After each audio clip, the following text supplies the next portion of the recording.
Hello, Aries.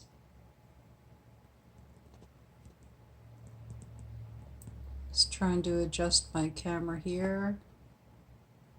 There we go.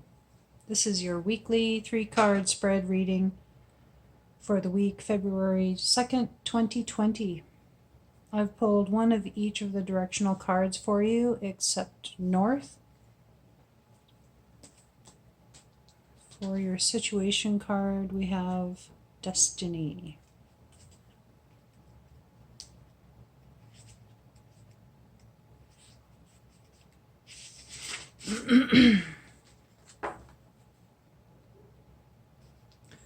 Your active power is the key to your destiny. Like a sacred flute player enticing your truth of spirit out into the light of day, own your power because you are made of power. An active power comes from a place of passion within your deepest being. It is an expression of your totality of who you are in the world. To find your active power is to live your dreams. What would you do if you could do anything? Discover what that is and then do it. To find your power is to find your destiny. The painting is entitled The Source. It is about the source of destiny, about the birthing from the spirit dimension into the phenomenal world, as symbolized by the stone and the petroglyph of the sacred Kokopelli, the hunchbacked flute player. Kokopelli uses sacred sound to coax your spirit into the physical dimension as the lotus blossom announces your birth into your spiritual nature, your true destiny. This is an endeavor of the East because destiny, when found, exemplifies your illumination.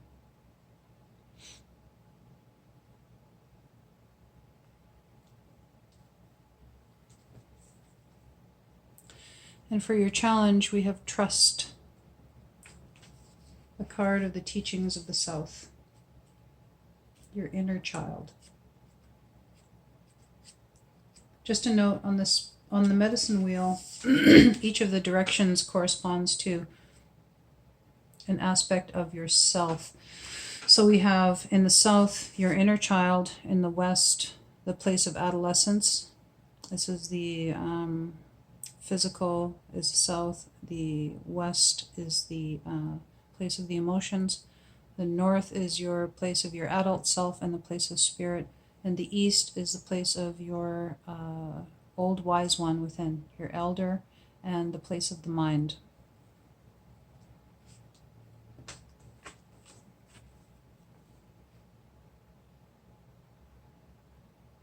Trying to hold it so there's not very much glare there. I think that's okay there. In love, there must be trust. Without trust, there is no love. Jealousy is an illness of the mind and heart. Trust lives in the lodge of your innocence. Heyoka is a warrior of the Native American tradition who goes into battle backward on his horse with a broken lance, knowing that the Great Spirit will protect him. It is this kind of trust that you need. The imbalanced aspects of patriarchal history reside like stone carvings within each of us. Welcome the new aspects of feminine power to your being, even though they may seem foreign. Trust in the ways of divine power and the Great Spirit. Know that you are made of this divine power and live with trust in your heart. The painting is entitled Time Has Come. Pictured are two Balinese women. They carry parasols that symbolize the welcoming of the deities. The stone carvings depict the Maya rain god, Chak, and the Aztec god of wisdom, Quetzalcoatl, welcoming the feminine consciousness of the planet Venus in the sky. This is a painting of invitation, an honor to the new aspects of feminine consciousness in the South by the ancient aspects of patriarchal consciousness. This history resides within each of us. To find a balance of trust within ourselves, we need to know about our own history. Examine what is instinctual within you and what is male and female, trusting that you will find the answers you need to bring you into power. This will also bring those around you into trust, for if those around you do not trust you, they will eventually try to destroy your power. And for your guidance card, we have Grief.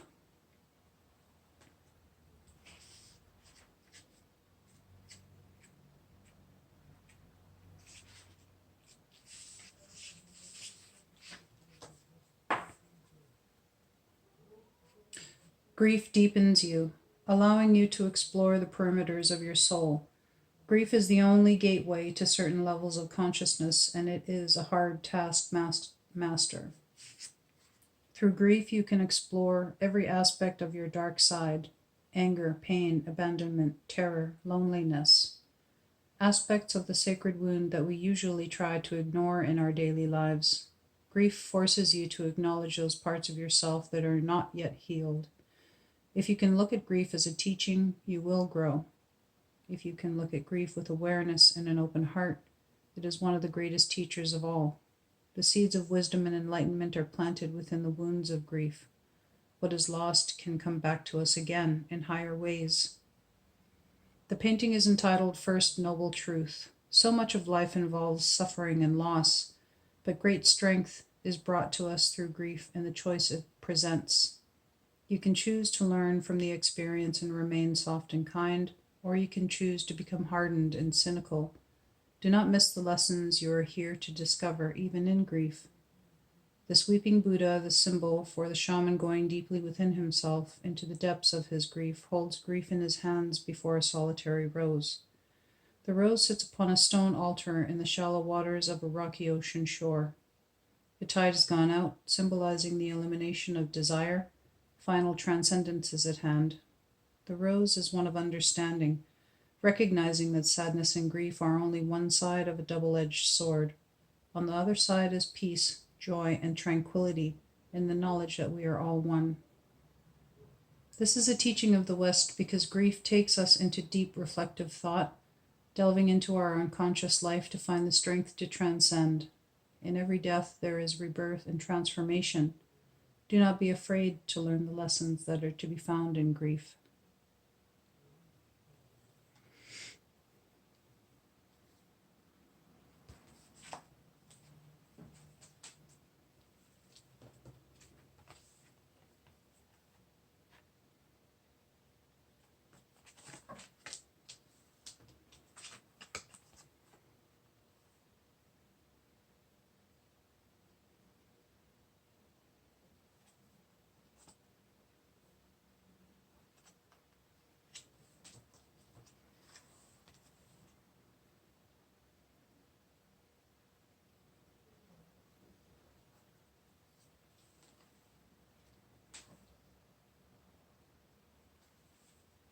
So, for your reading this week, obviously with the lessons here, which are to trust and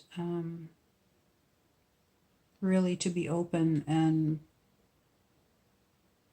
allow yourself to confront anything that you may be grieving, that you may have had to grieve over, that maybe got set aside because it was too painful. That will always be with you. Over time, it comes less and less, but I believe that in order to heal, it is important that those issues are faced. We can get tired of facing them. We can refuse to face them, but we will not ever come to our place of truth and total trust in what the universe has for us if we do not face those issues. Like the card says, grief is a hard task master, but trust is the way to get there.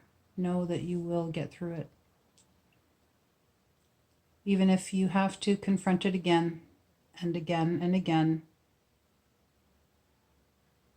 depending on your own level of ability to allow yourself to experience the emotions that come with grief and to set them free,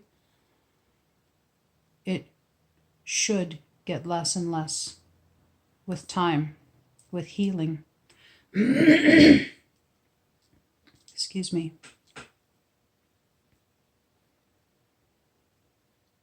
All of the negative emotions, if you Google the cycle of grief, you will see there that there are several different aspects to that. And all of those negative emotions can be just residing in you, waiting to come out. And sometimes, if they're not confronted, these issues will pop up at different times and maybe be they might lash out on a situation that really doesn't even have anything to do with the actual cause of the feeling. The situation is just an opportunity for these feelings to come out: anger, resentment, denial, pain, sadness, and sorrow. And our journey of healing doesn't have a destination. It is a journey. It helps to make us who we are when we go through the different lessons that we have excuse me, agreed to go through in this life, to learn whatever those lessons are. And when we see the big picture, what we really need to work on a day-to-day basis is just trying to maintain our balance. And so we are able to stand in our center, the place of the self. If you imagine this is like the medicine wheel, this is your place of yourself right here. This is you. And whenever we're too much on one side, or the other side of our wheel is unbalanced, and we might be able to just be pushed over at the slightest gust of wind, crumple at the smallest little things that happen. And in order to be balanced, you have to have strength in order to meet those trials that life has, and also in order to fully appreciate the goodness that your life has to offer as well. Because if we're not balanced, we won't even see all of the good. We just get pushed over by the littlest gust of wind, and then we're unbalanced and we give in to the lower emotions, and all we'll see is negative everything. So the importance is to try to maintain your balance. And this week, the cards show that you are doing just that, which is great. The only advice for further maintaining a better balance this week would be to sit in stillness and allow yourself some spiritual practice this week, whatever that might be. Meditation, just sitting in quietness, allowing the thoughts to dissipate, and just letting whatever come up, and allow it to leave you as well. The thing about grief is that sometimes it becomes all that we know. If it is really heavy stuff we're dealing with, can get addicted to negative thought patterns or feelings because they are so familiar. And maintaining balance, you need to be able to let that heaviness go. So when we have negative thoughts come, they're like clouds. We imagine them like clouds. Here's an emotion, it's coming, it's passing, it's there. What does it teach us? And it's gone. But in order for us to feel normal, sometimes we'll hang on to that. And it's not healthy. So there's your reading for this week. Aries, I really hope that you join me again. I will be coming out with some new videos, most likely starting March, for more in-depth readings for the month.